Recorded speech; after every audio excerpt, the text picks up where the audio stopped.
Anies Baswedan sebelumnya dikenal sebagai akademisi. Sejumlah ide besarnya selama ini lekat dengan dunia pendidikan karena latar belakang hidupnya yang sangat dekat dengan hal itu. Ya, dan Anies pernah juga mencalonkan diri sebagai calon presiden dalam konvensi Partai Demokrat dan bahkan pernah menjadi Menteri Pendidikan. Anies Baswedan kini mencoba lagi menjadi sosok penting di pemerintahan dengan mencalonkan diri sebagai Gubernur DKI Jakarta.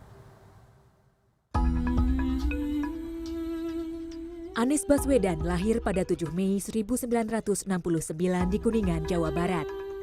Sejak kecil Anies sudah suka berorganisasi. Saat SMP ia aktif di organisasi intrasekolah OSIS dan bahkan ketika duduk di bangku SMA Negeri 2 Yogyakarta tahun 1985, ia pernah dinobatkan sebagai Ketua OSIS se-Indonesia. Karena mengikuti program pertukaran pelajar AFS di Milwaukee, Wisconsin, Amerika Serikat, ia baru lulus pada tahun 1989. Dan ia kemudian melanjutkan pendidikan tinggi di Fakultas Ekonomi Universitas Gadjah Mada.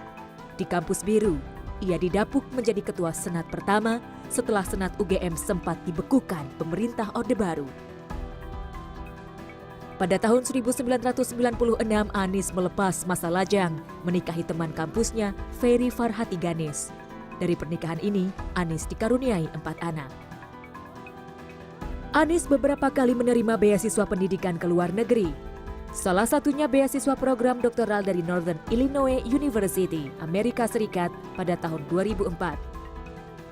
Di usianya yang ke-38, Anies menjadi rektor termuda di Indonesia saat dipilih sebagai rektor Universitas Paramadina.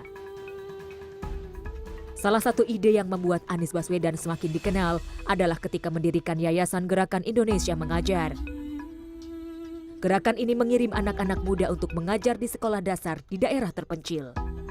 Gerakan ini kemudian berkembang menjadi sejumlah gerakan lainnya seperti Gerakan Indonesia Menyala, Kelas Inspirasi, dan Gerakan Turun Tangan. Kiprahnya di pemerintahan dimulai ketika menjadi anggota tim 8 KPK pada tahun 2010 dan menjadi ketua Komite Etik KPK pada tahun 2013. Ia pernah mencalonkan diri dalam konvensi Partai Demokrat dan kemudian beralih menjadi juru bicara kampanye Jokowi JK. Hingga akhirnya pada tahun 2014, Presiden Joko Widodo mengangkatnya sebagai Menteri Kebudayaan dan Pendidikan Dasar dan Menengah. Salah satu kebijakannya yang terkenal adalah ujian nasional bukan lagi penentu kelulusan. Adanya ujian nasional perbaikan dan imbauan agar orang tua mengantar anak di hari pertama sekolah. Pada tahun 2016, Anies tak lagi menjabat Menteri Kebudayaan dan Pendidikan Dasar dan Menengah karena Presiden Jokowi mengganti posisinya dengan Muhadjir Effendi. Kini Anies mencoba peruntungan lagi di pemerintahan. 23 September 2016, bersama Sandiaga Uno, ia mencalonkan diri sebagai Gubernur dan Wakil Gubernur DKI Jakarta periode 2017-2020. Kita ingin menjangkau seluas-luasnya. Dan kita ingin agar kampanye yang kita lakukan adalah sebuah gerakan. Bukan semata-mata kampanye Anies Sandi. Kemudian kita ingin menawarkan fokus pada membangun kotanya, tapi juga fokus pada membahagiakan warganya.